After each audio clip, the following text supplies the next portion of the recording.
আসসালামু আলাইকুম, সবাইকে উজ্জ্বল সিলিং শটের পক্ষ থেকে স্বাগত জানাই। দুই ভাই গাজীপুর থেকে গুলতি নিতে আসলো সরাসরি। তো তারা প্রথম গুলতি চালানো শিখবে, তো সেই হিসাবে তারা কম দামের গুলতিটাই আমি সাজেস্ট করি। তারাও ওইটাই পছন্দ করছে যে আমরা ফার্স্ট টাইম কম দামের গুলতি দিয়ে ট্রাই করি। তো এটা খুবই কম দামে একটা গুলতি, তো আপনারা এসে নিতে চান, আমার ঠিকানা ঢাকা মহাখালী অরলেস গেট। ভিডিও ডিসক্রিপশনে নাম্বার পাবেন, স্ক্রিনেও নাম্বার পাবেন, আমার সাথে যোগাযোগ করে আসতে পারেন। তো এখানে আবু হারেস ভাই আছে এবং সাইফুল ভাই আসছে, তারা গাজীপুর থেকে আসছে। মূল বিষয় আমি জানি না যে তারা গাজীপুর থাকে, আমার সাথে কথা হয় এবং বলে আমি একটার দিকে আসতেছি। তো এক পর্যায়ে ওনারা চলে আসে, অনেকক্ষণ ওয়েট করছে আমার জন্য, আসলে এজন্য খুবই দুঃখিত। তো বাইরে অবশেষে আমার লোকেশনে চলে আসছে এবং তারা যে গুলতিটা নিচে আপনি যদি একটু দেখান, এটা হলো রেজিনের, যেটা রেজিন 300 টাকা দামের গুলতি। মূলত এই গুলতিতে আমি যেটা সাজেস্ট করি যে বেশি মোটা রাবার ইউজ করা যাবে না, সেক্ষেত্রে সমস্যা। তবে আপনারা চাইলে এটা 65, 70, 75 এই জাতীয় রাবার গুলা ইউজ করতে পারেন। আর যারা গুলতি চালানো শিখতে চান, তারা এই কম দামের গুলতি দিয়ে আপনারা প্রথম অবস্থায় অবশ্য শেখাটা আমি মনে করি বেটার। আপনি যখন পারফেক্টলি পারবেন তখন বেশি টাকার দামের গুলতি দিয়ে ট্রাই করলেন। তো ভাই আপনাদের তো অনেকক্ষণ ওয়েট করলাম, আপনারা যদি কিছু বলেন যারা আমার সাবস্ক্রাইবার আছে তাদের উদ্দেশ্যে, যে আপনারা এত দূর থেকে কষ্ট করে আসলেন এবং সরাসরি যদি অন্য কেউ আসতে চায়, সেই বিষয়ে যদি কিছু মন্তব্য বা কিছু বিষয় বলেন। না, আমি এই নতুন অবস্থায় এই 300 টাকার দিকে শুরু করলাম। যদি কোনো সময় মানে ভালো হইতে পারি তাহলে বেশি দামে কিনবো। আচ্ছা, যদি টার্গেট আপনারা ভালো যদি করতে পারেন বা এটা শিখতে চান, বা তাদের জন্য প্রথম অবস্থায় নতুন এই 300 টাকাটাই আমি মনে করি বেটার। আসলে ফার্স্টে আমি অবাক হয়েছিলাম যা তাদেরকে দেখে, যে ভাই এইগুলো তো আমি বাচ্চাদের জন্য আনি, কিন্তু শুধু যে বাচ্চাদের জন্য আনি তা না, এইটা হচ্ছে যারা প্রথম একদম নতুন থেকে তারা শুরু করতে চায়, তারা এই কম দামে গুলতিটা নিয়ে ট্রাই করতে পারেন।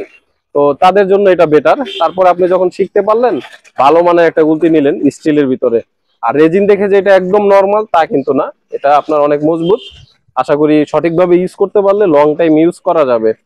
তো ভাই যদি কিছু বলতেন, ভাই একটু রাগ রাগ টাইপের আছে, কারণ অনেকক্ষণ ভাই ওয়েট করছে। আর ভিডিওতে আমি বিষয়টা বলে দিই, আসলে ভাই অনেক আগে আসছে। আমি আসলে এই জন্য ভাইদের কাছে বারবার দুঃখিত বলতেছি, কারণ এই ভাই আমাকে বলছে 1টা বাজে চলে আসবে। তো আমার মনে ছিল না, আমি আজকে কিছু ভিডিও শুট করার সময় মোবাইলটা অফ করে রাখি, তো ওই কারণেই মোবাইলটা অফ ছিল এবং তারা অনেকক্ষণ ওয়েট করছে। যেটা 1টা থেকে প্রায় এখন মনে হয় 3টা প্লাস বাজে। মানে এটা আমি আন্তরিকভাবে দুঃখিত, আমার খেয়ালই ছিল না। সাধারণত শুক্রবারে আসতে বলি, তো বাইরা অন্য যে আমার ছুটির টাইমে চলে আসছে, মানে ঈদের ছুটিতে। তো আর তারা যে গাজীপুরে থাকে সেটাও আমি জানি না। তো আসার পরে বিষয়টা আমি জেনে আসলে আমার কাছে খুবই দুঃখ লাগছে, যা তাদেরকে অনেকক্ষণ ওয়েট করে আসছি, তারপরে এত দূর থেকে আসছে তারা, বিষয়টা আমার কাছে খুবই খারাপ লাগছে। তো ভাই আপনি কিছু বলেন, আপনার কিছু বলা দরকার যে না, আপনাকে যে এতক্ষণ ওয়েট করালাম, আপনি কি আমার প্রতি রাগ? আমি রাগ না, তবে যদি আমরা এটা নিচে নেওয়ার পরে যদি এটা সঠিক ব্যবহার করতে পারি তো এটাই মধ্যে আনন্দ, এটাই আনন্দ। আচ্ছা যাক, আমি দোয়া করি যে তারা জানি শিখতে পারে, তাদের যে একটা আগ্রহ। এখন মানুষ মনে করে যে গুলতি চালানো বাচ্চাদের কাজ, আসলে ভাই এটা ভুল ধারণা। কারণ বাইরে ইন্টারন্যাশনাল ভাবে এটা নিয়ে টুর্নামেন্ট হয়। যদি চায়না দেখেন, ভিয়েতনাম দেখেন, কম্বোডিয়া দেখেন, থাইল্যান্ড দেখেন, সব জায়গায় এই গুলতি দিয়ে টুর্নামেন্ট হয়। আমাদের দেশে যেরকম জনপ্রিয় হয়েছে ক্রিকেট খেলা, বাইরের রাষ্ট্রে আপনারা দেখবেন এই গুলতি দিয়ে। যারা না জানেন, ইউটিউবে বা আপনারা এই গুগলে সার্চ দিবেন, সব পেয়ে যাবেন একদম ইন্টারন্যাশনাল ভাবে। আসলে কেউ আমরা কি বানিয়ে বলি কিনা সেটা। তো যাই হোক, আর ভিডিও বেশি বড় করবো না, তাদেরকে আটকাবো না, অনেক গরম এবং অনেক দূরে যাবে আবার। তো যারা নিতে চান অবশ্যই যোগাযোগ করবেন, এবং সরাসরি নেওয়ার অপশনটা শুধু শুক্রবারে রাখি, যেহেতু শুক্রবার সারা আজকে ঈদের ছুটিতে তারা আসছে, তাদেরকে এই জন্য দিচ্ছি।